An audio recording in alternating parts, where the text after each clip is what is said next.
Bonsoir à tous, bonsoir à toutes. Me revoici pour une nouvelle vidéo sur les manipulateurs, sur les vides intérieurs, sur les pervers narcissiques. Quel que soit le nom qu'on leur donne, cela revient à peu près au même. Alors, je voulais revenir sur une remarque faite par Phoenix, qui me dit, si j'ai bien compris son propos, en substance, qui explique donc que finalement, aller dans le sens du manipulateur en contre-manipulant, en utilisant d'une certaine manière ses propres armes, cela peut nous faire perdre, nous, notre individualité, et ça peut nous faire ressembler au manipulateur pervers narcissique. Alors je ne sais pas si c'est exactement l'idée qui a été exprimée, puisque les commentaires souvent sont parfois courts et pas toujours très explicites, mais moi ça m'a fait penser à ça, et je me suis posé la question, j'ai trouvé cette remarque intéressante, du moins, même si je l'ai mal interprétée, elle a donné lieu à une réflexion que je trouve intéressante. Alors, bon, c'est vrai que les exemples de contre-manipulation développés notamment par Isabelle Nazaraga dans ses ouvrages, ça équivaut à esquiver finalement les coups, à parler pour ne rien dire, à débiter des banalités.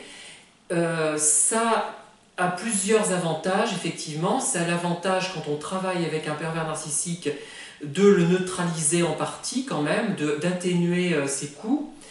Mais les inconvénients, j'en vois quelques-uns. C'est que, premièrement, ça nous transforme en personnage calculateur, même si c'est pour nous défendre, en personnage manipulateur pour la bonne cause. Et d'une certaine manière, on ressemble à nos bourreaux, hein, finalement.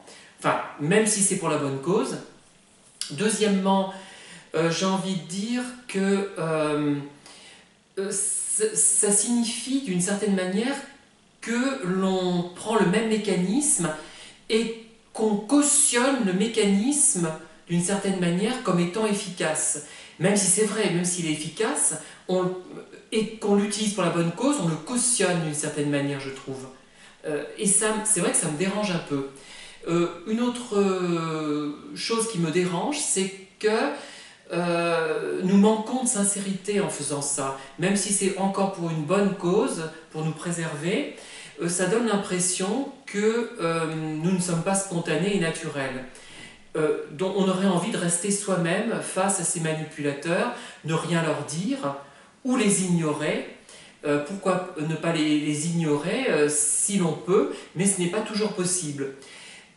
J'ai envie de dire que ces techniques de contre-manipulation, plutôt, j'aurais envie de les utiliser dans les cas où je n'ai pas le choix, dans le cadre d'un travail notamment. C'est ça, ou dans un cadre familial. Hein. Ce sont les deux contextes où vraiment on ne peut pas faire autrement, mais autant les éviter. Le mieux, finalement, c'est d'éviter le contact avec la personne nocive ou d'éviter la discussion. Dans certains cas, on peut quand même rester poli et dire bonjour, mais ça peut être délicat ce bonjour, puisque ce bonjour, finalement, quand on y réfléchit, c'est une relation déjà. Et peut-être que le pervers peut s'en nourrir s'il se rend compte que notre bonjour n'est pas totalement indifférent. S'il est totalement indifférent, si notre trouble intérieur n'apparaît pas, effectivement, c'est intéressant.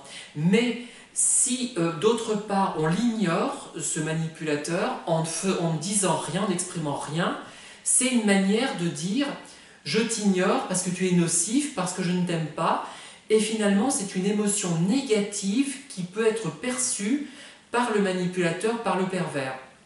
Cela dit, moi je trouve qu'ils ne sont pas très futés globalement et qu'ils se fient aux apparences. Donc s'il y a une apparence d'indifférence, sans doute vont-ils croire que nous sommes réellement indifférents. Et peut-être d'ailleurs au bout d'un moment le sommes-nous réellement.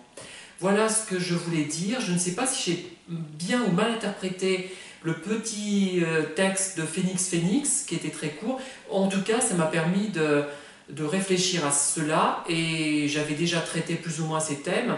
Mais au fur et à mesure que le temps avance, ma pensée quand même évolue, s'affine Et j'ai envie de dire que je tombe d'ailleurs de moins en moins dans les recettes, et je ne suis jamais d'ailleurs tombée dans les recettes. Hein. Je préfère réfléchir à ce que je vis, à ce que je lis, à ce que j'entends, plutôt que d'appliquer bêtement des directives, des conseils qui ne sont pas digérés. Tant que ce n'est pas digéré, je trouve que ça ne sert à rien. Voilà.